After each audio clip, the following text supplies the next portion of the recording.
விஜய் வரதராஜ் ஓக்கலுளி ஓக்கலுளி ஓக்கலுளி. அனைவருக்கும் வணக்கம். நீங்கள் கேட்டுக்கொண்டிருப்பது உங்கள் விஜய் வரதராஜன் वकलोली। आप है तमिल पीपल का लिसनिंग है विजय वरदराज वकलोली का पॉडकास्ट ये कहना है। வணக்கம் நேர்களே, இது உங்கள் விஜய் வரதராஜின் ஓக்கலுளி. நன்றி. ஒரு 2 நாளாக ஒரு இன்ஸ்டாகிராமில் வந்து நோட்டிஃபிகேஷன் மென்ஷடியோன ஸ்டோரின்னு வந்துக்கிட்டே இருந்துச்சு. நடா திடீர்னு இவ்வளோ மெசேஜெலாம் வராது அப்படின்னு பார்த்தா, அந்த ஸ்பாட்டிஃபைல ரேப்ட் 2021 ரேப்லன்னு கொடுத்துட்டான். அதில் முக்கால்வாசி பேர் ஓக்கலுளியை டாப் பாட்காஸ்ட்டாக கேட்டிருந்தீங்க. எவ்வளவு மினிட்ஸ் கேட்டிருந்தோம்? 6000 மினிட்ஸு, 44 பாட்காஸ்ட்டும் ஃபுல்லாக கேட்டவங்கிற மாதிரி டேட்டாலாம் போட்டிருந்தான். நானே அதிகமாக டாப் பாட்காஸ்ட்டாக கேட்டிருந்தேன் ஓக்கலுளியை. அது ஆடியோ செக் பண்ணுறதுக்கு கேட்டிருப்பேன்னு அவனுக்கு தெரியாது. ரொம்ப நன்றி. நிறைய வந்துச்சு, எல்லாத்தையும் ஷேர் பண்ண முடியாது, நிறைய வந்துக்கிட்டே இருந்துச்சு. ஏன்னா உங்களுக்கு டக்குன்னு ஷேர் கொடுத்துடலாம். எனக்கு இங்கே மோட்டிவேஷன் கட்டிக்கிட்டே இருந்துச்சா, ரொம்பவும் ஷேர் பண்ண ரொம்ப சீன் போடுறான்னு நினச்சிப்பாங்களோன்னு சொல்லி ஓரளவுக்கு பண்ணிவிட்டு விட்டுட்டேன். ஹார்ட் மட்டும் போட்டேன், தவறாக எண்ணிக்க வேண்டாம். ஸோ ரொம்ப நன்றி. நிறைய மெசேஜ் ஃபேஸ்புக்கிலலாம் போஸ்ட் வந்துச்சு, பெருசாக ரைட்டப்லாம். அதெல்லாம் வராது நார்மலாக பாட்காஸ்ட்டுக்கு. என்ன விஷயம்னா, இது எதுவுமே லிஸ்ட்டில் இல்லை. அது சும்மா பண்ணுவோம், அதை 2 லைக் வரட்டும், அதோ வரும் அப்படின்னு சொல்லி ஆரம்பித்தது. இப்போ வெளியில் பார்த்தா கூட என்ன வந்து ஃபஸ்ட்டு ஓக்கலுளி சூப்பராக இருக்குது, செம்ம சொல்லிட்டு அதுக்கப்புறம் டெம்பிள் மக்கி என்ன வீடியோவை காணோம் அப்படின்றாங்க. ஓக்கலுளி நல்லா இருக்குன்னு சொல்லும்போது அப்படியே வாய்ஸ்லாம் சாஃப்ட் ஆகிட்டு ஒரு நல்ல பையன் மாதிரி, ஓக்கலுளி நல்லா இருக்குது பிரதர், அப்படியே ஒரு மாதிரி அப்படியே நானும் உங்களை மாதிரி ஒரு குட் பாய் தான், அது மாதிரி இந்த சாமியார் ஃபீல் வந்துடும். அதனால் எத்தனை முறை சொல்கிறது, ஹாப்பி. ஸோ கொஞ்சம் டைம் ஆகிடுச்சு திருப்பி அடுத்த பாட்காஸ்ட் போடுறதுக்கு. அது எப்போ தான் சொல்கிறது தான். இன்றைக்கி வந்து ஒரு அழகான விஷயத்தை பற்றி பேசலாம். இன்னொன்று, இந்த பாட்காஸ்ட் வந்து அதிகமாக பார்த்தா ஸ்பாட்டிஃபைல தான் கேட்குறாங்க போல். ஏன்னா நானும் கூகுள் பாட்காஸ்ட் லிங்க் போடுவேன், ஆங்கர் லிங்க் போடுவேன், ஸ்பாட்டிஃபை போடுவேன். ஆனால் ஸ்பாட்டிஃபை லிங்க்குக்கு மட்டும் தான் லைக் அதிகமாக வரும். அப்புறம் அதெல்லாம் ஓடிச்சு. ஸோ ஸ்பாட்டிஃபையே ரேப்டப்பில் பார்த்தீங்கன்னா பாட்டு எவ்வளோ முக்கியமோ பாட்காஸ்ட் எவ்வளோ முக்கியமாக காட்டுறான். அது காட்டணும் தேவையே இல்லை. ஒருத்தர் வந்து யுவன் சங்கர் ராஜா ஃபோட்டோ பக்கத்தில் என் ஃபோட்டோவை போட்டு பாருங்கள், நான் அதிகமாக கேட்ட ஆர்டிஸ்ட் வந்து அவர், அதிகமாக கேட்ட பாட்காஸ்டர் நீங்கள் அப்படின்னு போட்டு எனக்கு ஷாக் ஆகிடுச்சு. என்னையா அவர் பக்கத்தில் என் ஃபோட்டோ வச்சுட்டு போட்டிருக்காங்கன்னு பார்த்தா பாட்காஸ்ட்டே அப்படி தான், ஸ்பாட்டிஃபை அப்படி தான் காட்டுறான். ஓகே, அவனுக்கு எல்லாமே ஆடியோ இல்லை நினச்சிட்டு சந்தோஷப்பட்டுக்கிட்டேன். ஸோ இதுதான் இப்போது. ஸோ ஸ்பாட்டிஃபை அப்படியே பேக்வேர்ட்ஸ் டுவர்ட்ஸ் போனோம்னா அது எங்கே வந்து நிற்குதுன்னா, இந்த உலகத்தில் இது வரைக்கும் மனிதர்களால் கண்டுபிடிக்கப்பட்ட ஒரே அழகான விஷயம் இசை. இசைனா இசையோட ஹிஸ்ட்ரி, இசையோட மரபு, இசைஞ்ச அப்படிலாம் போக போகிறதில்ல, அது வேறு, அது தனி. இந்த இசையை கேட்கறதுன்னு ஒன்று இருக்குல்ல, இசை கேட்கும் அனுபவம், இந்த music listening is an art. அதை பற்றி நம்ம ஊரில் யாரும் பேசுகிறதே இல்லை. இப்போ நீங்கள் நான் எல்லாம் உட்காந்துக்கிட்டு இந்த ஸ்பாட்டிஃபை கேட்குறோம், அதை இன்ஸ்டால் பண்ணியிருக்கோன்னா முதல்ல பாட்டு கேட்கறதுக்கு தான். ஸ்பாட்டிஃபை வந்து ரீசண்ட் கடைசி இனோவேஷன் ஸ்ட்ரீமிங் அப்படிங்கிற ஒரு கேட்டகரியில் வர ஒரு பிளாட்ஃபார்ம். ஸோ நேரில் பாடுறதை கேட்டு மைக்கு வந்து, கரண்ட்டு வந்து, வினைல் வந்து, சிடி வந்து, கேசட்டு வந்து, MP3 வந்து, வேவ் ஃபைல் வந்து, அப்படியே வந்து யூடியூப் வந்து, தமிழ் MP3 வேர்ல்டுலேருந்து வந்து, இப்போது ஸ்பாட்டிஃபை வந்து ஸ்ட்ரீமிங்கில் ஒரு ஸ்ட்ரீமிங்க்கு 10 பைசா 20 பைசான்னு கொள்ளடிக்கிற அளவுக்கு இசை கேட்கும் அனுபவம் வளர்ந்துருக்கு. So music listening is an art. இந்த பாட்காஸ்ட் கேட்டிருக்க நிறைய பேருக்கு அதுதான் லைஃப்னு எனக்கு தெரியும். அது மட்டுமே, அது இல்லைன்னா இன்றைக்கி இருக்கிற பாதி பேர், இங்கே இருக்கிற முக்கால்வாசி பேர் செத்து போயிருப்பீங்கன்னு எனக்கு தெரியும்.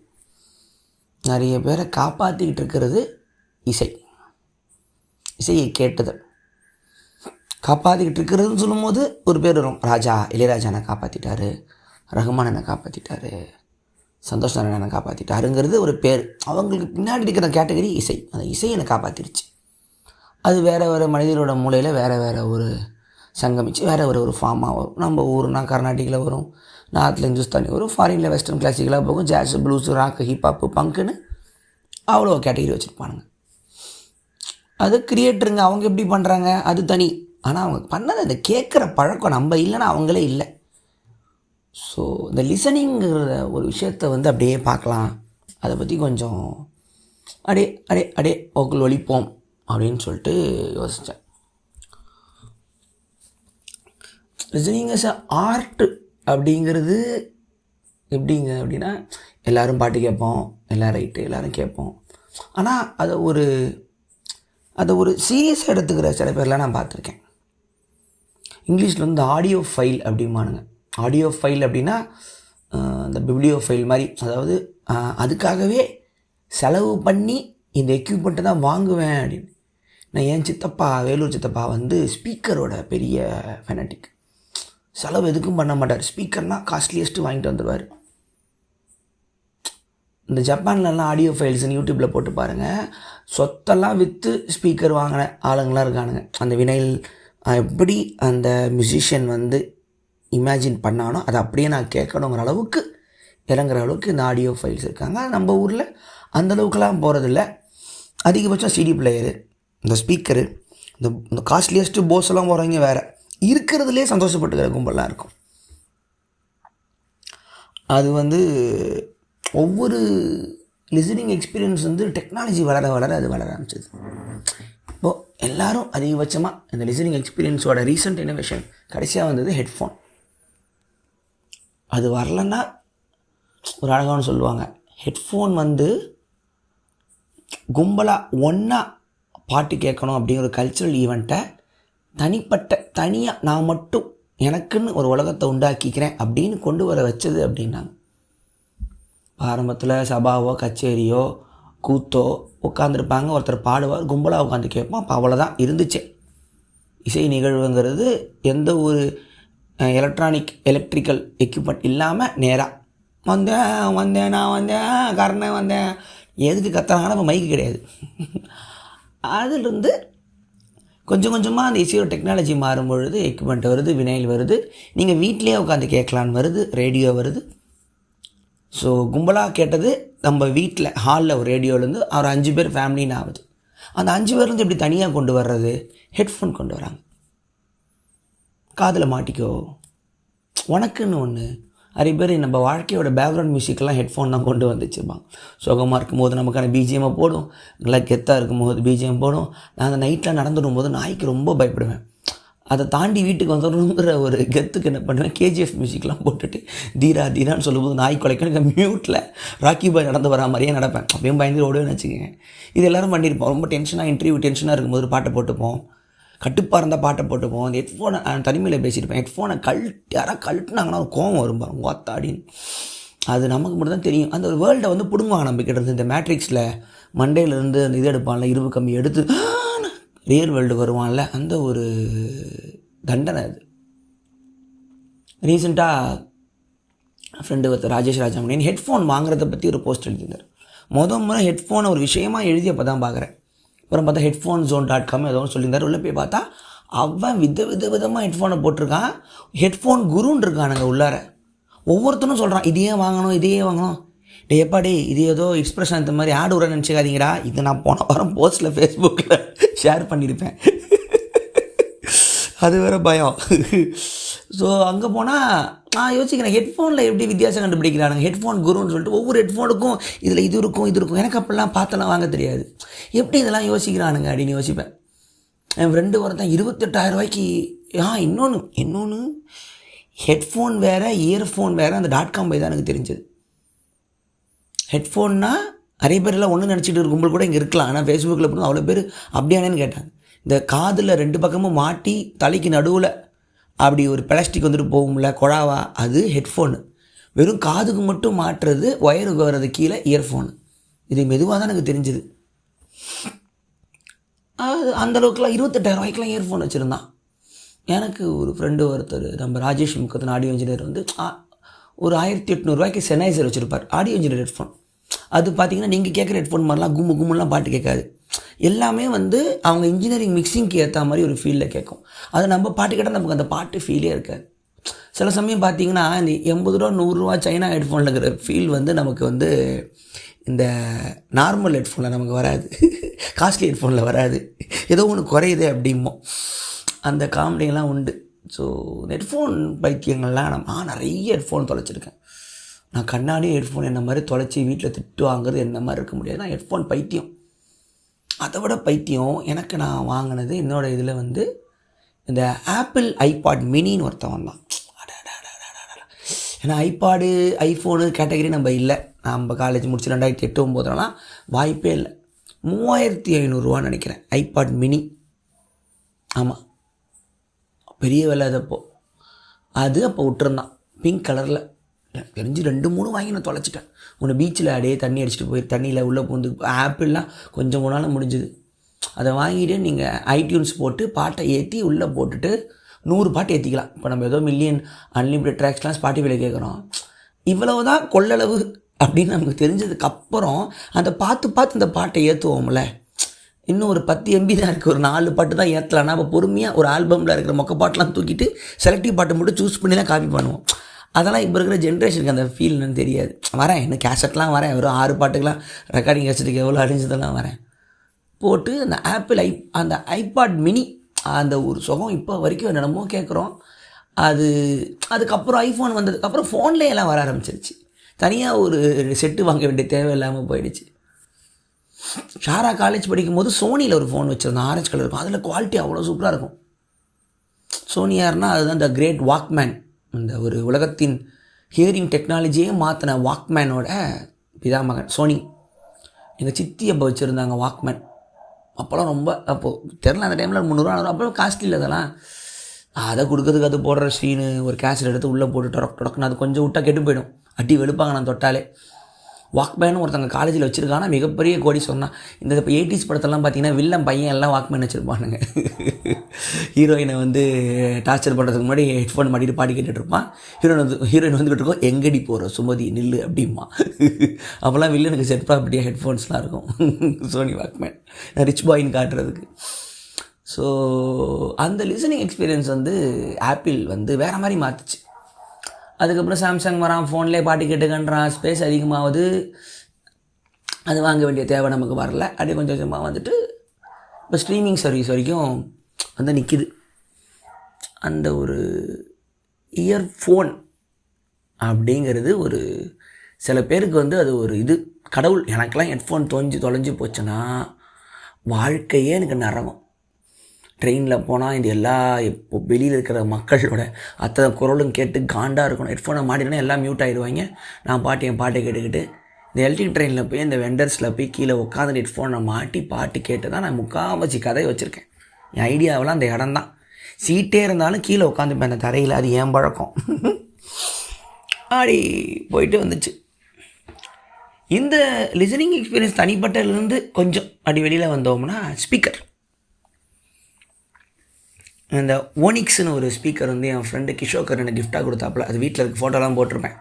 18,000 16,000 எனக்கு ஒரே ஒரு கிஃப்ட் எனக்கு ஒருத்தன் ஃபேனாக வந்து கொடுத்துட்டு போனால். நான் ரொம்ப கம்மியாக தான் பார்த்துருக்கேன். கொடுத்துட்டு போனால் ஒருத்தன் வந்து ஒரு ஃப்ளோவில் சொல்லிட்டேன் நல்லா இருக்குன்னு உடனே வாங்கி கொடுத்துட்டான்.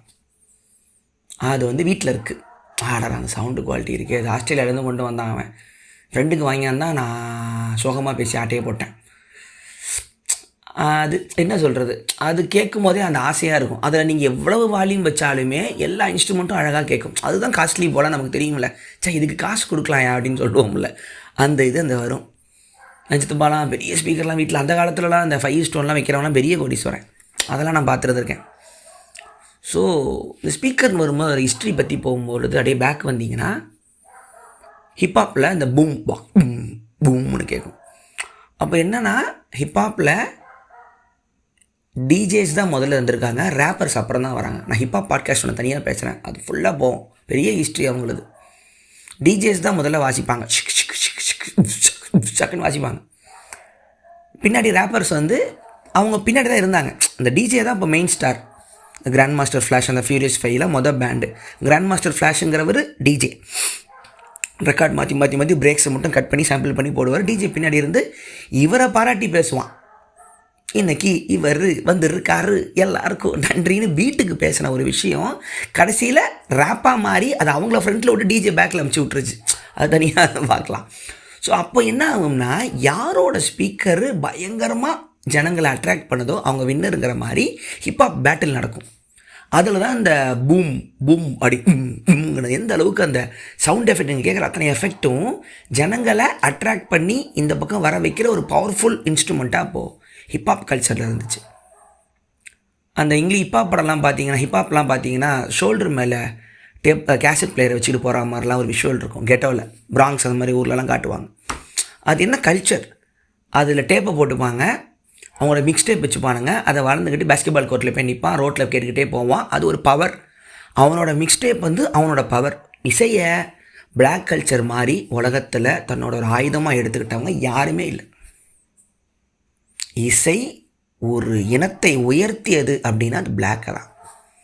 இன்றைக்கும் அமெரிக்காவில் டாப் நம்பர் 1 ஜானர் ஹிப்ஹாப். இது ஒரு இசையே இல்லை அப்படின்னு ஒதுக்கி கலாய்க்க பார்த்தும் செய்ய முடியாமல் அடித்து தூக்கி எரிச்சிட்டு போயிடுச்சு எல்லாத்தையும். ஜாஸ் ப்ளூஸ் வழியிலிருந்து வந்தது. ஜாஸ் புரட்சி. எவ்வளோ பெரிய ஜாஸ் பிளேயராக இருந்தாலுமே வெள்ளைக்காரன் ஏரியாவில் போனால் ஸ்க்ரீனுக்கு பின்னாடி தான் வாசிக்கணும். அதுவும் ஒரு அளவுக்கு மேலே அவங்களால அதை வெடிக்க முடியல, அவங்களுக்குள்ளே போயிடுச்சு. ஹிப்ஹாப் தூக்கி கிழிச்சிருச்சு எல்லாத்தையும், ஒன்றும் செய்ய முடியல. ஏன்னா ஜாஸை கூட உங்களுக்கு மியூசிக்கல் அண்டர்ஸ்டாண்டிங்க்கு சில பேர் கஷ்டமாக இருக்கும். ஹிப்ஹாப் நீங்கள் சும்மா இருந்தாலும் உங்கள் கையை ஆட ஆரம்பிச்சிடும். வெள்ளைக்காரனால் அதை ஒதுக்க முடியல அவனால். எப்படி இளையராஜாவை எப்படி இளையராஜாவை நம்ம ஊரில் ஒதுக்க முடியலையோ, இளையராஜாவை இவெல்லாம் பாடலாமா அப்படின்னு சொன்னவங்கெல்லாம் இப்போது அவர் தான் எனக்கு எல்லாம்னு சொல்ல வச்சது இசையோட அந்த ஒரு வலிமை. ஸோ அது நடந்துச்சு. அதுக்கு ஸ்பீக்கர் இது எங்கேருந்து வருது? இந்த ஸ்பீக்கரோட பவர் பற்றி பார்த்தீங்கன்னா, we go to Jamaica, the Bob Marley Jamaica. அங்கே ஜமைக்கன்ஸ் ஆர் த பெஸ்ட்டு, என்ன சொல்கிறது, the professional of speaker culture. நீங்கள் ஜமைக்கன் ஸ்பீக்கர் அதெல்லாம் போட்டிங்கன்னா தெரியும். அப்படியே ரேக்காக அடுக்கி வச்சுருப்பாங்க. ஒரு வண்டி மாதிரி இருக்கும், ஒரு 20 ரேக் அடுக்கிட்டு உட்காந்துருப்பான். எவன்கிட்டேருந்து அதிகமான வால்யூம் வருதோ அவன் தான் பெரிய ஆளுங்கிற மாதிரி ஜமாய்க்கால பெரிய கல்ச்சர். யார் நம்ம ரஸ்தாரி பாப் மார்லி, அந்த ஜமாய்க்காலே ஒரு கல்ச்சர் இருந்திருக்கும். அவங்கெல்லாம் அமெரிக்காவுக்கு இமிக்ரெண்ட்டாவோ இல்லை ஃபேமிலி விஷயமாக அமெரிக்கா கல்ச்சரில் மிங்கிள் ஆகும்போது ஹிப்ஹாப்போட டெவலப்மெண்ட்டு ஸ்பீக்கர் கல்ச்சர் முக்கியமாக இருக்குது. இந்த வே ஆஃப் டெக்னாலஜி எப்படி இசையை கொண்டு போச்சு அப்படின்னு சொல்லிட்டு. பாப் மார்லி உங்களுக்கு தெரியும், ஆட்டோமேட்டிக்காக இசை உலகில் எல்லாரையும் கட்டி போட்டு உலகத்தோட அரசியலே மாற்றின ஒரு கலைஞன். He's from Jamaica. ரஸ்தாரி அதெல்லாம் பொறுமையாக பார்க்கலாம். ஸோ இந்த ஸ்பீக்கர்லாம் இப்போது ஆரம்ப டைமில் இசை இப்போ எப்படி இருந்துச்சு? ஆரம்பத்தில் ரொம்ப முன்னாடி திருப்பி பேக் டு ஆதி காலத்துக்கு போவோம். ஷாமன் இருப்பான், பாடுவான், ஒரு நெருப்பை எரிச்சிட்டு சுற்றி பாடுவாங்க. ஹிம்ஸ் இருக்கும், ரிச்சுவல் சாங்ஸ் இருக்குன்னு போகும். போயட்ரிலாம் அப்புறம் வருது. அப்புறமா நாகரிகம் வந்ததுக்கப்புறம் ராஜாவுக்கு பாடுறானுங்க, பார்டு அப்படின்றானுங்க, போயட்டு, நம்ம ஊர் கவிஞர்கள், புலவர்கள், பொற்காசு, பேட்டான்னு இப்படி போகுது. அப்புறமா நம்ம Thomas halwa Edison vinyl record, இந்த கிராமோஃபோனோட ஒரு ஆரம்பம் கண்டுபிடிக்கிறார். ஆடியோ உங்களோட சத்தத்தை இதில் சேவ் பண்ணிக்கலாம். அது ஒரு சின்னதாக இருக்கும், அது நல்ல பேர் மறந்துடுச்சு. அது அப்படியே நீடில் வச்சா அந்த வைப்ரேஷன்ஸ், எனக்கு அவ்வளோவா சயின்ஸ் தெரியாது, அது வச்சா சத்தம் கேட்கும். I can reproduce a sound on a technology அப்படின்னு அவர் கொண்டு வர எடிசன். ஒரு சத்தத்தை நல்லா பதிவு பண்ண முடியுங்கிற வருது. இப்போ பெருசாக ஒன்றும் கண்டுக்கல தான் இருக்கும். archive.org போனீங்கன்னா ஆடியோ ஃபைல்ஸ் எடுத்து போட்டிங்கன்னா அவரோட எடிசனோட அந்த கிராமோஃபோன் ரெக்கார்ட்லேருந்து ரெக்கார்ட் பண்ணதெல்லாம் வரும். அப்போது என்னன்னா, அந்த ஒரு ஹவு மியூசிக் ஸ்டார்டட் புக்கெலாம் படிச்சிங்கன்னா உங்களுக்கு தெரியும், எந்த ஒரு டெக்னாலஜியுமே கண்டுபிடிச்சவங்களுக்கே அது எதுக்கு யூஸ் ஆகும்னு தெரியாது. மக்கள் தான் அதுக்கான யூஸை கொண்டு வருவாங்கன்னா அதே முறை சொல்லியிருக்கேன். எப்படின்னா, டெலிஃபோன் கண்டுபிடிக்கும் பொழுது டெலிஃபோனை பேசுகிறதுக்கு தானே கிரகம்பெல்லுக்கே ஐடியா இல்லையா? அதை ஒரு லைவ் கான்சர்ட்டை நீங்கள் காசு கொடுத்தா இந்த பக்கத்துலேருந்து ஃபோனில் கேட்டுக்கலாம், ஸ்பீக்கரை தான் இமேஜின் பண்ணியிருக்காரு. ஆனால் ஜனங்க தான் இதை பேசுகிறதுக்கு வச்சுக்கணும், நீ கிளம்பு பெல் அப்படின்ட்டாங்கன்னு சொல்லுவாங்க. ஸோ அதே மாதிரியே இதில் என்ன வரும்னா, உங்களோட வாய்ஸை நீங்கள் கேட்டுக்கலாம் அப்படின்னு சொல்லிட்டு தான் அந்த கிராமோஃபோனே முதல்ல வியாபாரம் ஆகிருக்கு. நல்லா இப்போ நமக்கு பாட்டு யூஸ் பண்ணுறோம். ஆரம்பத்தில் என் வாய்ஸை நான் திருப்பி கேட்குறதே ஒரு பெரிய சாதனையாக இருந்திருக்கு. நல்லா யோசிச்சு பாருங்கள், நம்ம வாய்ஸை நம்ம கேட்கவே மாட்டோம் டெக்னாலஜி இல்லைன்னா. இன்னொருத்தன் வாய்ஸ் தான் கேட்க முடியும். என் வாய்ஸ் எப்படி இருக்குன்னு கேட்க வைக்கிறீங்கன்னு எடிசன் கொண்டு வந்த மாதிரி தான் வந்திருக்கு. இந்த HMV ரெக்கார்டில் வந்து ஸ்பீக்கர் ஒன்று இருக்கும், ஒரு நாய் வந்து பக்கத்தில் நிற்கும் தெரியுங்களா? அது என்னென்னா, அவரோட மாஸ்டரோட வாய்ஸு அதில் கேட்டுட்டு தான் மாஸ்டர் தான் பேசுகிறாரு, அந்த நாய் வந்து கொலைக்குதான். அந்த மாதிரி ஒரு இதில் லோகோவே வந்துச்சு, நான் படிச்சிருக்கேன். ஸோ இவங்களாம் ஆரம்ப கால கைங்க இந்த இது. அப்புறமா கிராமஃபோன் வருது, தன்னோட வாய்ஸ் வந்து கேட்டுக்கலாம் அப்படின்னு சொல்லி வருது. அப்போ ஒரு ஆள் என்ன பண்ணுறாரு, ஒரு ஊரில் வந்து ஒரு ஸ்டாண்டப் காமெடியன் மாதிரி யாரோ ஒருத்தர் பண்ண ஷோவை இதில் ரெக்கார்ட் பண்ணுறாரு. ரெக்கார்ட் பண்ணி அவரோட ஊரில் போய் போட்டு காட்டுறாரு. அங்கே அதுக்கு காசு வாங்குறாரு. வினைல் ஃபோன் அந்த பெரிய குழா வச்சுக்கிட்டு தான் கேளுங்கன்னு. அப்போ அவன் சொல்கிறான், அவனுக்கு நியூஸ் தெரிஞ்சு, இங்கே வா, என்னோடய வாய்ஸு நீ எப்படி காசு வாங்குற எல்லாருக்கும். இப்போ இவன் கேட்குறான், இது ஏன் மிஷின் இல்லைனா இப்போ இவங்களாம் ஒன்றை கேட்பாங்க, நீ இங்கே வந்து ஷோ வந்து பண்ண முடியாது, நான் காட்டுறேன், நீ போயிருன்றான். முதல் முறையாக காப்பிரைட்டோட மியூசிக்கோட சண்டை அங்கே ஆரம்பிக்குது. இவன் சொல்கிறான், அது ஏன் வாய்ஸுங்கன்றான். உன் வாய்ஸ் இல்லை, இது என்னோட கிராமஃபோனு, இதுக்குள்ளே இருக்கிற வாய்ஸு அப்படின்றான். சண்டை வரும்போது தான் காப்பிரைட்டோட விஷயம் முறை வருது. ஒரு டெக்னாலஜியில் ஒரு விஷயம் ஒன்று பரவுதுன்னா அது யாருக்கு சொந்தம்? அந்த டெக்னாலஜிக்கா இல்லை அந்த இசையோட ஒலியோட சொந்தக்காரனுக்கான்? அந்த சண்டை லீகல் சண்டை அப்புறம் ஆரம்பிக்குது. அது தனி உலகம், அதுக்குள்ளே இப்போ போக வேணாம்.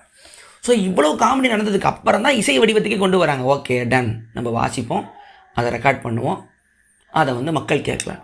ஸோ அப்போ ஆரம்பத்தில் என்ன ஆகுதுன்னா, இசை வடிவத்தோட டைமிங் வந்து அப்போ பெருசாக அவங்களுக்கு கொண்டு வரும். இந்த 45 இன்ச்சு அந்த RPMலாம் சொல்லி போட்டிருப்பாங்க. அப்புறம் 60 வருதுமா சொல்லுவாங்க. ஸோ 3 நிமிஷத்துக்கு தான், 2 நிமிஷத்துக்கு தான், 4 நிமிஷத்துக்கு தான் நீங்கள் பாட்டு ரெக்கார்ட் பண்ண முடியுங்கிற கன்ஸ்டன்ட்டில் தான் அப்போ இசைத்தட்டே வருது. அதனால தான் பழைய பாட்டெல்லாம் பார்த்தீங்கன்னா குட்டி குட்டியாக இருக்கும். ஆனால் அவ்வளோதான் உங்களால் இப்போ இருக்கிற பாட்டு 5 நிமிஷம் அப்படின்னு தமிழ் சினிமாவில் ஃபிக்ஸ் ஆனதெல்லாம் கிராமஃபோனில் இவ்வளவு தான் ஒரு பாட்டுக்கு டைமிங் கொடுக்க முடியும்னு ஒதுக்கப்பட்ட டெக்னாலஜியோட டிஃபால்ட் டைமிங் தான் இப்போ வரைக்கும் உலகம் ஃபுல்லாகவே இந்த 5 நிமிஷம் 3 நிமிஷங்கிற டைம் ஃபிக்ஸ் பண்ணுது. ஸோ B-side A-sideலாம் இல்லாமல் இருந்திருக்கு ஒரு இவ்வளோ தான். அப்புறம் டெக்னாலஜி வளர கிராமஃபோனோட கேப்சரிங் கெப்பாசிட்டி வளருது. அதில் ரொம்ப முக்கியம், ஜாஸே டெக்னாலஜி வளரும்போது தான் ஜாஸ் வளருது. ஏன்னா அப்போ வந்து ஜாஸ் வந்து பார்த்திங்கன்னா வெறும் பேசிக் மியூசிக் மட்டும்தான் உள்ளே இருக்கும். இந்த சோலோவெலாம் வராது. திடீர்னு ட்ரம்பட் எடுத்து பப்பான்னு மாசிக்க ஆரம்பிச்சிருவானுங்க. கோல்ட்ரேன், மைல்ஸ் டேவிஸ்லாம். அது எப்போ வருதுன்னா, ஜாஸுக்கான அந்த ஒரு மியூசிக் கேப்சரிங் கெப்பாசிட்டி வினையில் அதிகமாக வருதுன்னு தெரிஞ்சதுக்கப்புறம் தான் தனிப்பட்ட பிளேயருங்க ஒரு ஜாஸ் பாட்டுக்குள்ளே அவங்களோட திறமையை காட்டுற மாதிரிலாம் வர்றதே டெக்னாலஜி இம்ப்ரூவ் ஆக வரைக்கும் சாத்தியம் இல்லை. நிஜத்தில் பண்ணுவாங்க. ஆனால் இதில் செய்யலாங்கிறது ஆஃப்டர் த வினைல் கெப்பாசிட்டிக்கு அப்புறம் தான் மாறுது. ஸோ அறிவியலும் இசையும் ஒன்றா வளர்ந்துச்சு. இப்போ நம்ம கேட்குற இத்தனைக்கு பின்னாடியும் இவ்வளவு எவல்யூஷனில் தான் ஜனங்க வந்து ஒரு பாட்டை கேட்டு ரசிக்கிறதோ தூங்குறதோ நடனம் ஆடுறதோ இவ்வளவும் வந்து நிற்கிது.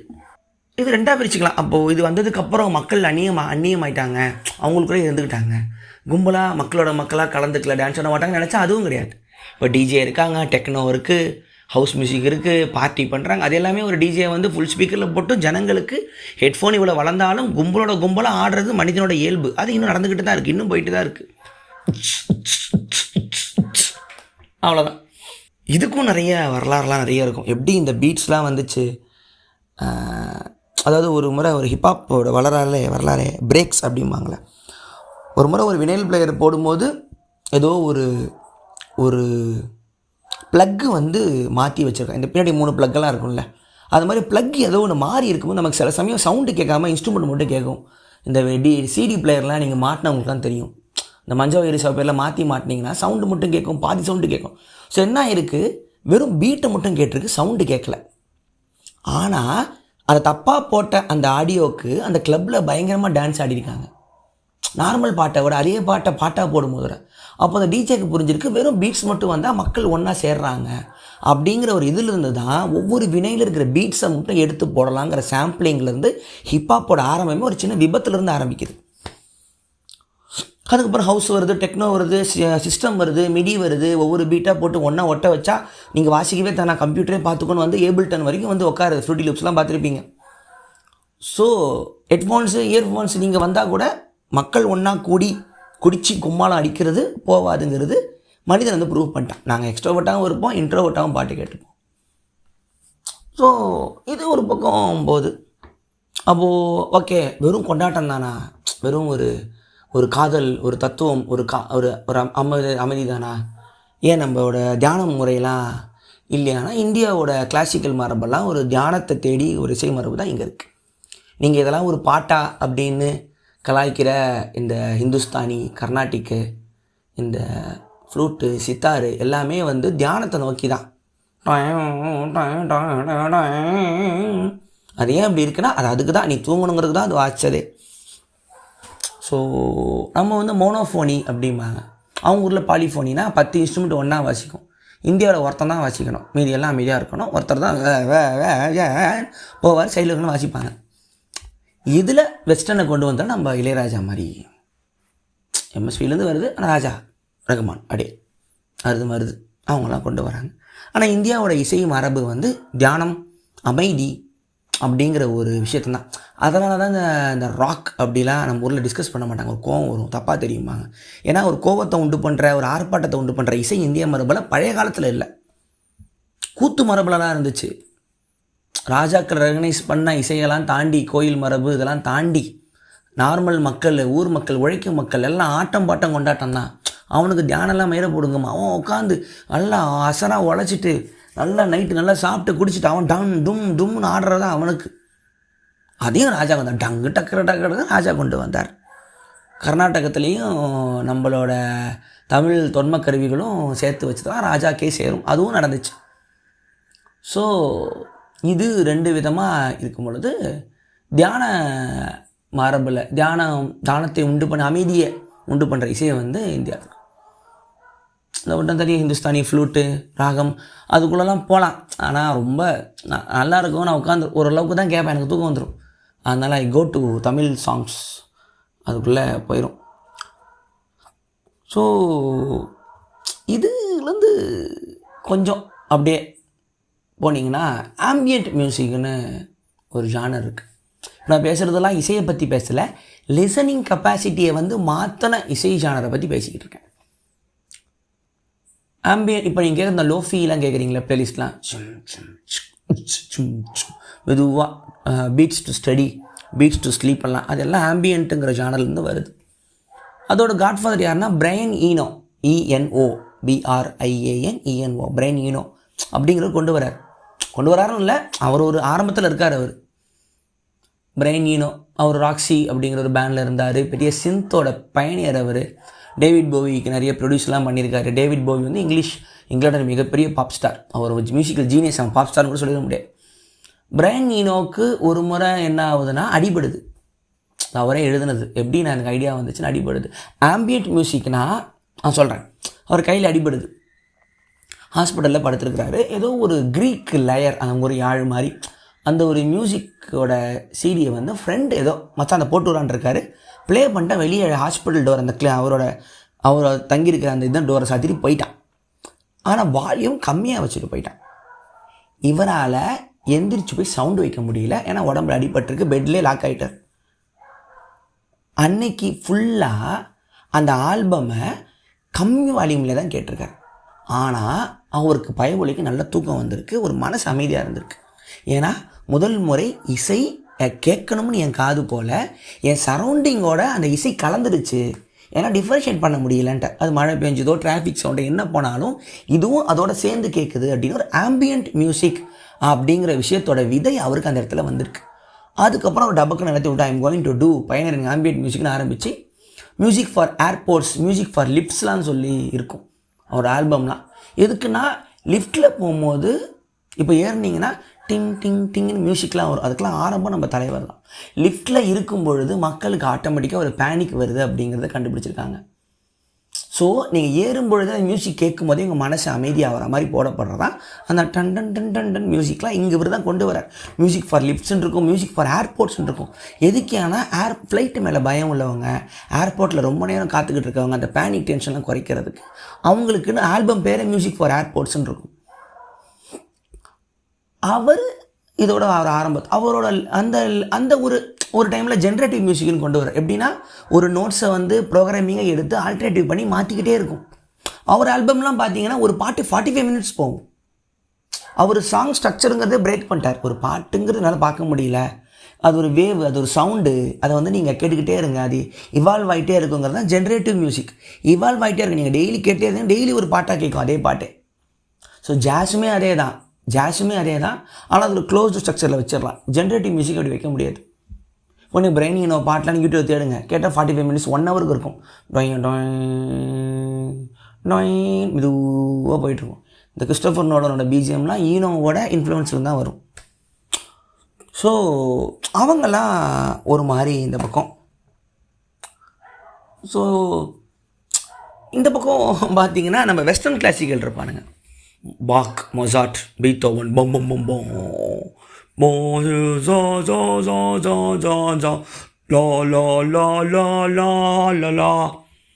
the great piece ever written for the classical music, Beethoven, full release. So classical music அது எனக்கு இன்னும் அது எனக்கு உள்ளே உட்காரவே இல்லை. ஃப்ரெண்டு அனிருத்னு பையன் இருக்கான், பேசுவேன். அது ஏன்டா எல்லா ஜானதும் கேட்பேன்டா, எனக்கு ஜாஸ் கூட ஒத்துக்குச்சுடா, இந்த கிளாசிக்கல் மியூசிக் ஏன்னா அது உட்காரவே இல்லை, 1 மணி நேரத்துக்கு வாசிக்கிறானுங்க, அது ஒரு பிடிப்பே இல்லையாடா அப்படின்னு சொன்னால், இல்லைண்ணே நீங்கள் இந்தியன் மியூசிக்கு காது டியூன் ஆனவங்க வெஸ்டர்ன் கேட்க முடியாது, ஏன்னா இங்கிலீஷ் பாட்டு கேட்குறேனே அப்படின்னு. இல்லைண்ணே அவனுங்களே இந்த வெஸ்டர்ன் கிளாசிக்கல் கேட்க மாட்டானுங்க. பீத்தோவன், மொசார்ட், பாக்லாம் இசையோட ஆரம்பம்னா நாங்கள் பாராட்டுறோம், ஆனால் உட்காந்து எவனுமே ஃபுல்லாக கேட்டதில்லை அப்படிமா. உண்மையும் அதுதான். பாக்கு தான் ஆரம்பம், மொசார்ட் அடுத்து, அப்புறம் பீத்தோவன் வராது, அப்புறம் பிராம்ஸ் வராது, ரஷமனோவ் போட்டு கடைசியில் அது ஒரு வேறு மாதிரி முடிஞ்சு ஜான் கேஜ் வரைக்கும் வருது. ஆனாலும் எனக்கு கிளாசிக்கல் மியூசிக்கை உட்காந்துட்டு இப்போ நீங்கள் கேட்குற பைரட்ஸ் ஆஃப் தி கேரிபியனோ, ஸ்டார் வார்ஸ் தீமோ, குட் பை டக் லித்தியமோ எல்லாமே கிளாசிக்கல் மியூசிக் தான். ஆனால் சினிமாக்குன்னு வரும்போது ஒரு 6 நிமிஷத்துக்கு ஒரு ஸ்ட்ராங்காக ஸ்ட்ரக்சர் பண்ணும்போது உட்காந்து கேட்க முடியுது. அதே இது மாலரோட ஒரு ஜான் ஸ்ட்ராஸோட ஒரு 1.5 மணி நேரம் ரோமியோ ஜூலியட்டோட பேரெல்லாம் அவங்க உட்காந்து கேட்டிருக்க முடியாது. இதுதான் இங்கே வித்தியாசமே. ஸோ அந்த ஒரு லிசனிங் எக்ஸ்பீரியன்ஸ் நேராக போனால் தான் நல்லாயிருக்குமா. அந்த நேராக அந்த சிம்ஃபனி வாசிக்கும் போது கிட்ட உட்காந்து அது கேட்டால் தான் புரியும். அதுவும் கிளாசிக்கல் சிம்ஃபனி லிசனிங் எக்ஸ்பீரியன்ஸ்லாம் ரொம்ப மோசம். நீங்கள் இருமன சவுண்டு கேட்டு எந்திரிச்சு போன சோலோ பியானிஸ்ட்லாம் இருக்கானுங்க. ஒரு சின்ன சத்தம் கூட, பெரிய ஒரு பியானோ ஜீனியஸ் அவர் கடைசி வரைக்கும் நான் லைவில் நான் வாசிக்கவே மாட்டேன். கிளென் கோல்டு அவர் லைவில் வாசிக்கவே மாட்டேன், ஸ்டூடியோவில் வாசிக்கிறேன் வேணாம். அவர் ஸ்டூடியோவில் வாசிக்கும் போது எல்லாம் சைலண்ட்டாக இருக்கணும். பின் ட்ராப்பில் சவுண்டு மேலே அப்சசிவ் ஆகிட்டார். இந்த என்ன பிரச்சனைனா அந்த நோட்ஸ் அப்படியே ரீப்ரொடியூஸ் பண்ணுங்கிற அப்சஷன் அவங்களுக்கு வந்துடும் வெஸ்டர்ன் கிளாசிக்கல் மியூசிக்கில். மொசார்ட்டோட இந்த இதை நான் எப்படி இன்டர்பிரட் பண்ணுறேன் பாருங்கள். ஆனால் ஜாஸ் அப்படி இல்லை. டெய்லி அதுதான் பாட்டு, அதுதான் நோட்ஸில் எவ்வளோ வேணால் நீங்கள் பெர்முடேஷன் காம்பினேஷன் போய்க்கலாம். அதான் ஜாஸ் கூல் அப்படின்னு ஒரு மியூசிக் ஒரு ஃபீலில் வந்துடும். ஸோ இதெல்லாம் உங்களுக்கு புரியும் பொழுது நம்ம ஆளுங்க ரகுமான், ராஜா எப்படிலாம் டெக்னாலஜியை யூஸ் பண்ணுறதெல்லாம் ராஜாவை அடிச்சிக்க பெரிய ஆள் இல்லை. நம்ம டெக்னாலஜியாக ரகுமான், டெக்னாலஜி கம்ப்யூட்டருங்கிறோம். ராஜாவும் அவங்க அந்த டைமில் என்னெல்லாம் அப்டேட்டாக இருக்கும் எல்லாத்தையும் பண்ண ஒரு ஆள் தான். ஸோ அந்த இனோவேஷன்லாம் இவங்க கொண்டு வந்தாங்க. சவுண்டு கிளாரிட்டியெல்லாம் ரகுமான் கொண்டு வந்தார். அதுக்கப்புறம் வரவங்க டெம்ப்ளேட்டாக ரகுமான் இருந்தார். ஸோ இதெல்லாம் போட்டு ஒரு ஹெட்ஃபோனில் உட்காந்து கேட்டும் பொழுது இவ்வளோ விஷயமும் உலகத்தில் இருக்கிற அந்த ஆதி 7 ஸ்வரங்களும் ஒரு ஹெட்ஃபோனுக்குள்ளே அடி காதுக்குள்ளே நுழையும் பொழுது அப்படின்னு வரும். சிடி பிளேயர் அதே பேக்கில் வந்துக்கிட்டு இருக்கேன். சிடி பிளேயர் நான் ஃபஸ்ட்டு வாங்கின சிடி தீனா தெரியும். சிடி பிளேயர் அது 5000 ரூபாய்க்கு 6000 ரூபாய்க்கோ ஒரு பொண்ணு ஒருத்தங்க வீட்டில் கேட்டு அவங்க வீட்டில் நாங்கள் சைனான்ஸில் வாங்கினோம். அந்த சிடியை தேய்க்கலைன்னா ஸ்டக் ஆகும், சவுண்டு நிற்கும். ஆனாலும் சிடியில் கேட்குறது அவ்வளோ சந்தோஷம். சிடி அப்புறமா சிடி பிளேயர் வீட்டில் வாங்கினோம். வீடியோ சிடி அதெல்லாம் வாங்கியிருப்போம், டிவிடி வாங்கியிருப்போம். டிவியில் பாட்டு கேட்ட பழக்கெல்லாம் உண்டு. சிடியை போட்டு டிவிலலாம் பாட்டு கேட்போம். சிடி அதுக்கப்புறம் அது MP3லேருந்து வேவ்லேருந்து கிளிப்பாக மாறி இன்டர்நெட்டில் டாரண்ட்டில் எடுக்கிற மாதிரி வந்ததுக்கப்புறம் ஸ்னாப்ஸ்டர்லேருந்து அது வேறு மாதிரி போகுது. mp3.com MP3 வந்ததுக்கப்புறம் தான் எக்ஸ்ப்ளோர்ட் ஆகுது இண்டஸ்ட்ரியை. MP3 வரும்பொழுது என்ன ஆகுதுன்னா எல்லாரும் மியூசிக்கை காப்பி பண்ணி அவங்களுக்குள்ள ஷேர் பண்ண ஆரம்பிச்சிட்டாங்க இன்டர்நெட்டில். நாப்ஸ்டர் வந்துட்டு சச்சக்கச்சக்கன்னு ஷேர் பண்ணுறான். கேட்டால் நான் வாங்கின காப்பி நான் 1000 பேருக்கு அனுப்புவேன் அப்படின்றான். லீகலையே மக்கள் கலாய்க்கும் பொழுது தான் காப்பிரைட் டிஜிட்டல் கொண்டு வராங்க. தூக்கு அதெல்லாம் கிடையாது.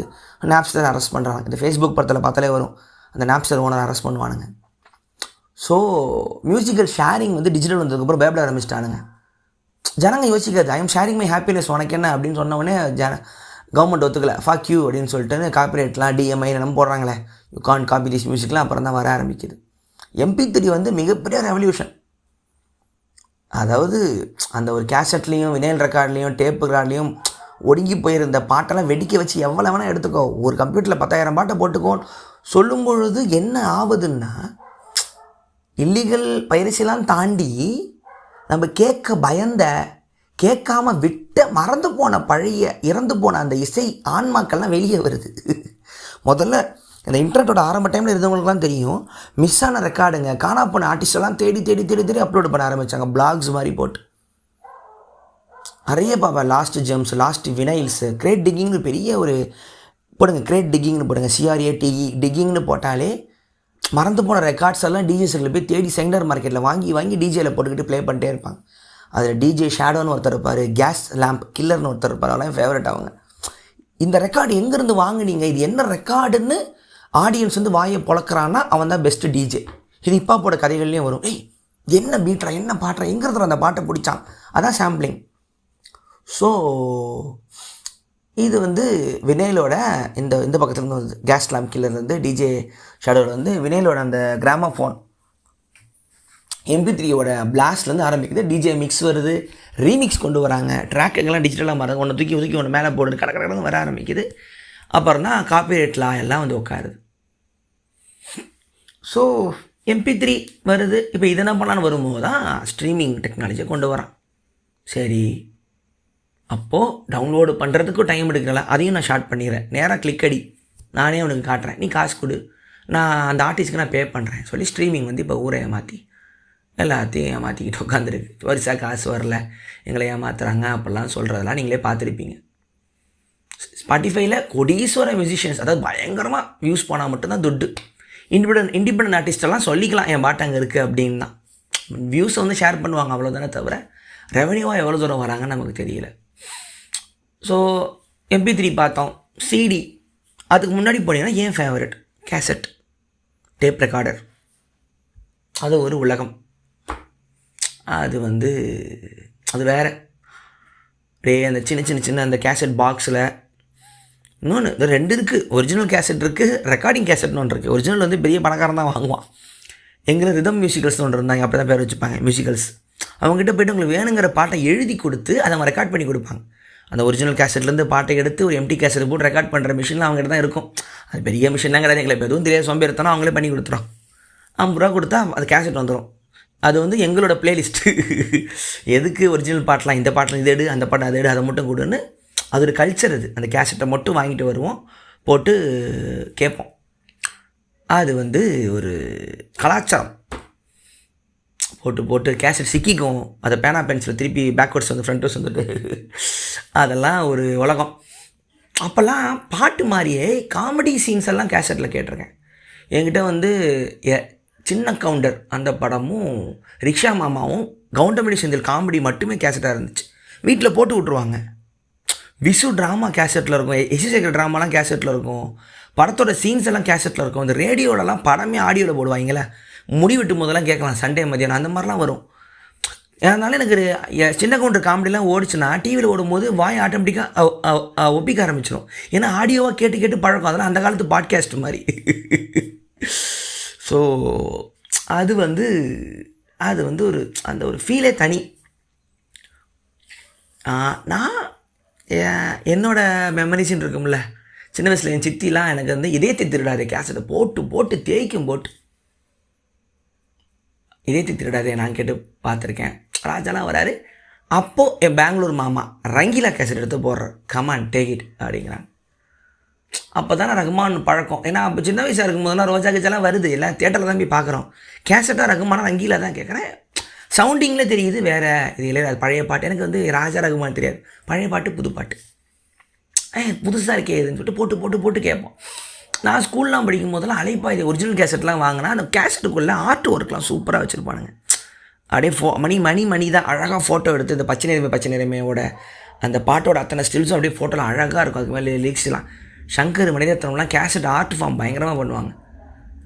அலைப்பாயுதே தாஜ்மஹால், தாளம், இதெல்லாம் நான் போட்டு தேய்ச்ச கேசட்டுங்க. கேட்டு கேட்டு கேட்டு கேட்டு கேட்டு ரீவைண்டு ஃபார்வேர்டு நீங்கள் வந்து ஸ்கிப்பெல்லாம் பண்ண முடியாது. ஃபார்வேர்டு ஓடி அடடா, அது ஒரு தனி வாழ்க்கை. அதெல்லாம் அப்படியே மறந்து போச்சு. இப்போ பாட்டுக்காரன் பாட்காஸ்ட் இருக்கிற ஒரு கேசட் பிளேயரோட மிகப்பெரிய பைத்தியம். அவர் நிறைய கலெக்ட் பண்ணி வச்சுருக்கார் கேசட்லாம். அதெல்லாம் இப்போ என்னென்னு பார்க்கணும். ஸோ ஒவ்வொரு லிசனிங் எக்ஸ்பீரியன்ஸ் அப்போ என்ன ஒன்றா கேசட்லலாம் அதோட 6 பாட்டு தான் உங்களுக்கு ஒரு 6 மாதத்துக்கு எனக்கு தெரிஞ்சு ஒரு 2 மாதத்துக்கு ஒரு 6 பாட்டு தான் நீங்கள் கேட்பீங்களே. எனக்கு தெரிஞ்சு ஒரு வருஷத்துக்கு அவங்க ஒரு 50 பாட்டு தான் கேட்பாங்கன்னு நினைக்கிறேன். ஏன்னா அவ்வளோதான் அவைலபிளே. அதை விட்டால் உங்களுக்கு வெள்ளிக்கிழமை ஒளியும் மொழியும்ல டிடியில் போடுறது தான். அதை விட்டால் ரேடியோலையுமே உங்கள் சாய்ஸ் கிடையாது. நீங்கள் எழுதி அனுப்பணும், அதுவாக வர்றது தான் பாட்டு. சூஸிங்கிறது அப்போ இல்லை, நீங்கள் சூஸ் பண்ண முடியாது, அவங்க சூஸ் பண்ணுவாங்க, நீங்கள் கேட்கணும். ஸோ அப்போ என்ன ஆகும்னா அந்த பாட்டுக்கு நீங்கள் வெயிட் பண்ணுற மொமெண்ட்டுங்கிறது இன்னொருத்தன் கையில் அந்த பிளேயிங் கெப்பாசிட்டி இருக்கிறதுனால தான். இப்போ நீங்கள் நினச்சா ஒரு பாட்டை ஸ்ட்ரீம் பண்ணி அப்படி தட்டினா வந்துடுது இல்லை, அதுக்கு நீங்கள் வெயிட் பண்ணுறதுங்கிறது ஒரு ஃபீல். நான் அதெல்லாம் பார்த்துருக்கேன்.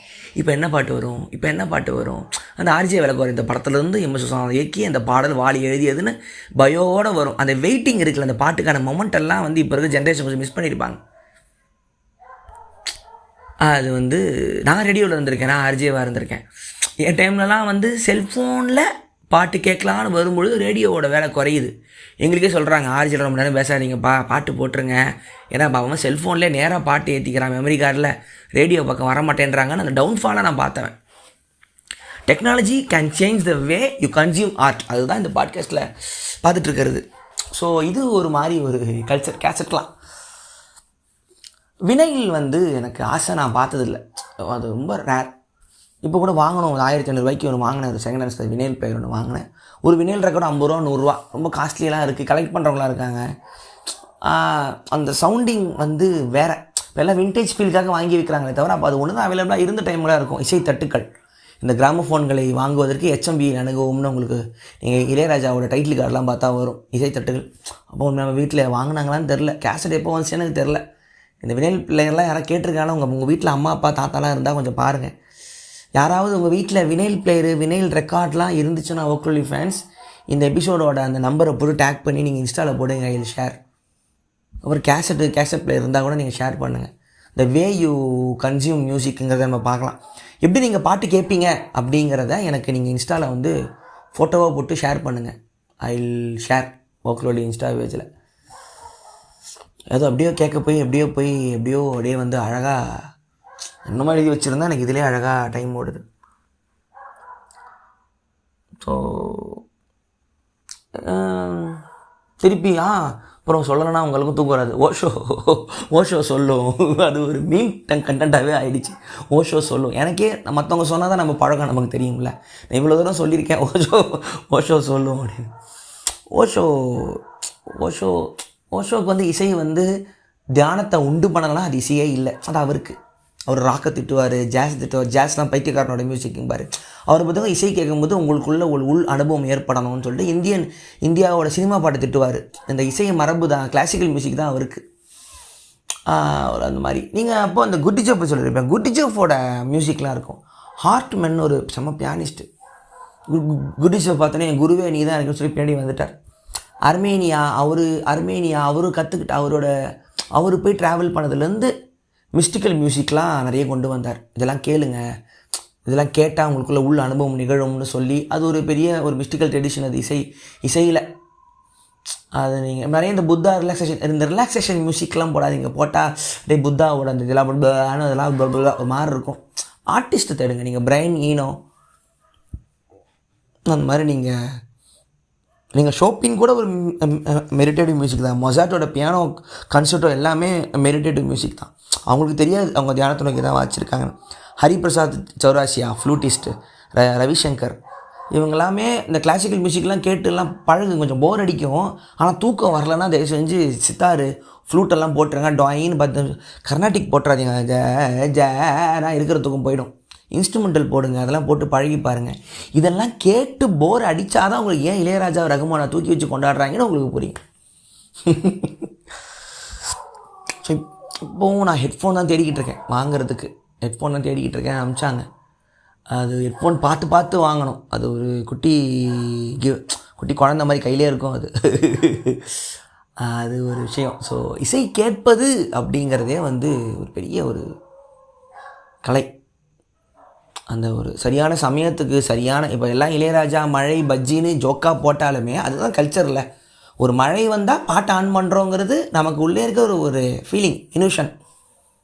அதுவும் ராஜா தானே போடுறோம், நம்ம என்ன வேணால் போட்டுக்கலாம். ஸோ லிசனிங் மியூசிக்குங்கிறது இல்லை அப்படின்னா மனுஷன் என்ன இருப்பான்னு எனக்கு தெரியல.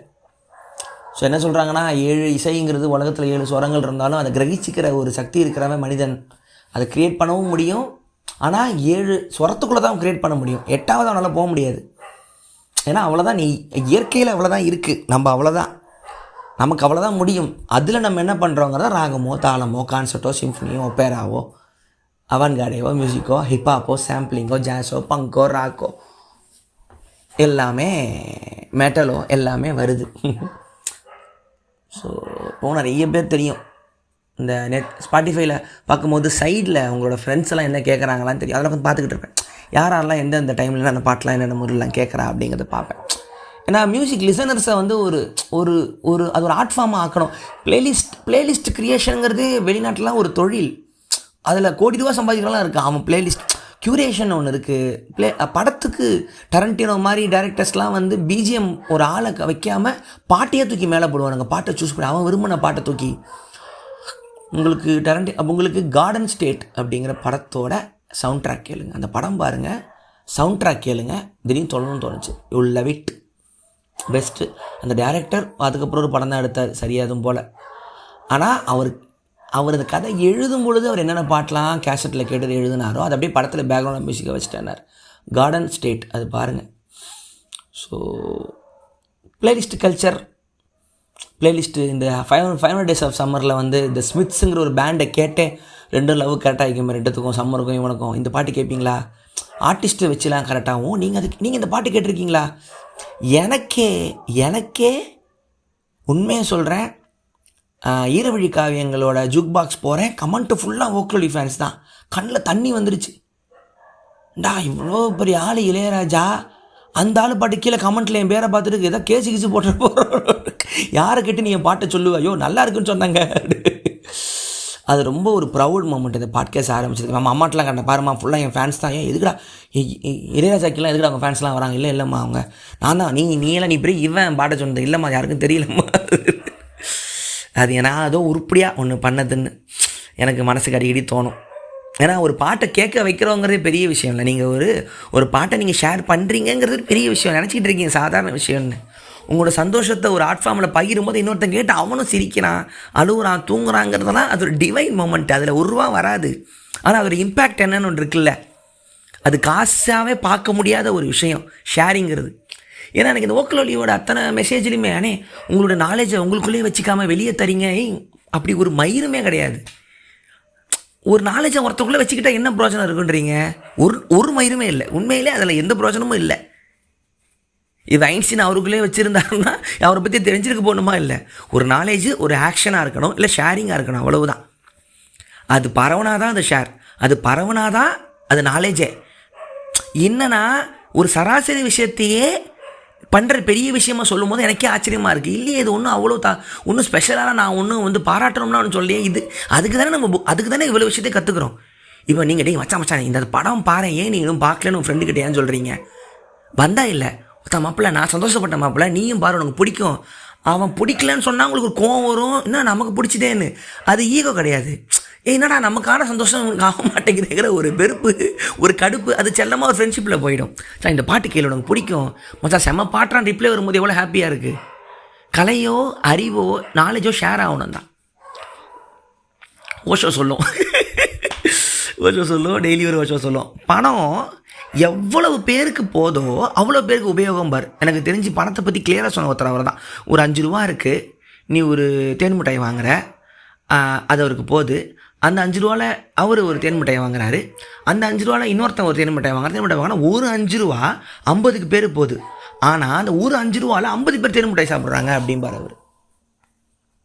அவர் இவ்வளோ தான், அதுக்கு மேலே ஒரு போல. ஸோ இதுதான் ஒரு காயின் ஒரு 100 பேருக்கு போகும்போது 100 பேருக்கு ஒரு இம்பேக்ட் கிடைக்குது. ஆனால் ஒரு காயின் தான் போச்சு. ஸோ எவ்வளவு ஷேர் ஆகுதோ, ஒரு விஷயம் எவ்வளோ பேருக்கு பகிரப்படுதோ அவ்வளோ நல்லது அப்படிம்பார். ஸோ அதை நீங்கள் அடக்கி தேய்ச்சி எனக்குன்னு வைக்கும் பொழுது தான் பணமும் தப்பாகுது, இந்த உலகமும் தப்பாகுது.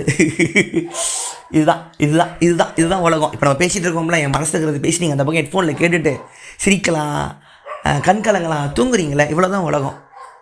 இவ்வளோதான் அழகான உலகம் அது. அவ்வளோதான். அதனால் எவ்வளோ தூரம் நீங்கள் அனுபவித்ததை மற்றவங்களுக்கும் அனுபவிக்கணும், எவ்வளோ தூரம் நீங்கள் ஷேர் பண்ணுறீங்களோ உலகம் அவ்வளோ தூரம் சீக்கிரம் ஹீல் ஆகிடும். இப்போ உலகம் வந்து ஹர்ட் ஃபேஸில் இருக்குது. ஏன்னா இப்போ கூட இந்த நியூஸு, ஒரு தலித் இளைஞருக்கு வந்து ஒருத்தர் முடி வெட்டினதுனால அவரை வெட்டி கொண்டாங்க. நியூஸ் படிச்சுட்டு டே எனக்கு கண்ணு கலங்குது. டே அப்படி அவன் மெட்டாவர்ஸ்ன்னு வந்துட்டான், அவன் வெர்ச்சுவல் ரியாலிட்டின்னு வந்துட்டான். கண்ணாடிக்குள்ளே போய்கிட்டு வெர்ச்சுவல் லேண்டு வாங்குறாங்க, கோடிக்கணக்கில் வாங்கிட்டு இருக்காங்க. அடுத்த வேர்ல்டு போயிட்டாங்க. டிஜிட்டல் ஆசெட்டுன்றான், என்எஃப்டின்றான். உலகமே இப்போ அடுத்த ஸ்டெப்புக்கு போயிடுச்சு. இந்த உலகமே இல்லைன்றாங்க. நீ இன்னும் உட்காந்து என்ன மயிரை பிடிங்கிட்டு இருக்கேன்னு எனக்கு புரியலையே. நான் இந்த இதில் பிறந்தேன் அதில் பிறந்தேன்னு சொல்லிக்கிட்டு இருந்தேன். நாளைக்கு நீ ஒன்று இப்போ நீ சர்வைவல் ஆஃப் த ஃபிட்டஸ்ட் உலகத்தில் இருந்துக்கிட்டு இருக்கோம். என்னன்னா அடுத்தடுத்த ஸ்டெப்புக்கு எல்லா நாடும் போயிட்டு இருக்கோன்னு தோணுது. நம்ம இன்னும் நாசமாக போயிட்டு இருக்கோமோ. இந்த நியூஸை படிக்கும்போது அவ்வளோ கோவம். ஏன்னா டெய்லி கண் கூடாவே உலகம் நம்மளை தாண்டி போகுது. அவன் உட்காந்து டெஸ்ட்லாம் உட்காந்து நான் ஜனங்க ராக்கெட்டில் கூப்பிட்டு ராக்கெட்டுக்கு டிக்கெட்டு போடுறேன்றான் மயிறு. நீ மசுரை வெட்டினதுக்கு வெட்டி கொண்டுகிட்டு இருக்கானா? நீ யாரு கேவலம் எனக்கு தெரியல. ஏன் டென்ஷனானு தெரியல. இதுதான் இந்த ஒரு ஜாதிங்கிற ஒரு கர்மம் அந்த ஊரை விட்டு போயிடுச்சுன்னா, இன்னைக்கு இழவை எடுத்து தூக்கி வெளியே போட்டோம்னா ஹீல் ஆகிடும்.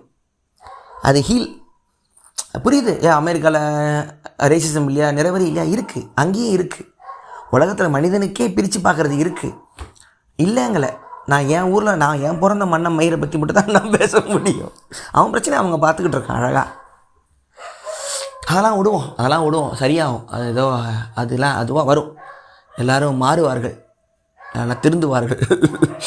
அதுக்குள்ளே போவேன்னா. But I am happy I am doing podcast locally. So அதனால் 1 year ஆகிடுச்சு, ஆரம்பித்து 1 year ஆகிடுச்சு. இந்த ஜேர்னி வந்து நான் ரொம்ப ஹாப்பியாக இருக்கேன். எதிர்பார்க்காதது இப்போவும் நான் எதிர்பார்க்கல எதுவுமே. எனக்கு ஏன் இது நடக்கலைன்னு எல்லாத்துக்கும் சோகமாக இருக்கிற நான் ஓக்கலொலிக்கு எவ்வளோ நடந்தாலுமே ஹாப்பியாக இருக்குது. 10 பேர் கேட்டாலும் ஹாப்பியாக இருக்குது, 10,000 பேர் கேட்டாலும் ஹாப்பியாக இருக்குது. அது ஒரு ஹோல்சமான விஷயமாக நான் பண்ணதிலே நான் அந்த பாட்காஸ்ட்டை எடுத்துக்கிறேன். I'm proud to be a podcaster. இதை நான் ஆரம்பிக்க சொன்ன ஷும்மிக்கு மிக மிக நன்றிகள். கேட்ட அத்தனை பேருக்கும் நன்றி, சப்போர்ட் பண்ணதுக்கும் நன்றி. தொடர்ந்து வேகமாக வந்துக்கிட்டே இருப்போம். ஸோ இது அப்புறம் support locally. You know what to do. I have my bio, I have my GPay ID. You'll support me, I know. நான் ஹெட்ஃபோன் வாங்கினேன், ஒழுங்காக காசு போட்டு விடுங்க.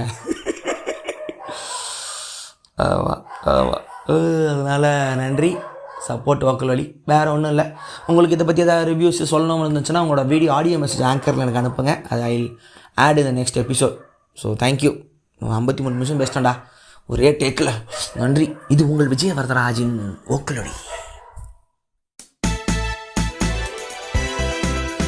விஜய் வரதராஜ் ஓக்கலொலி.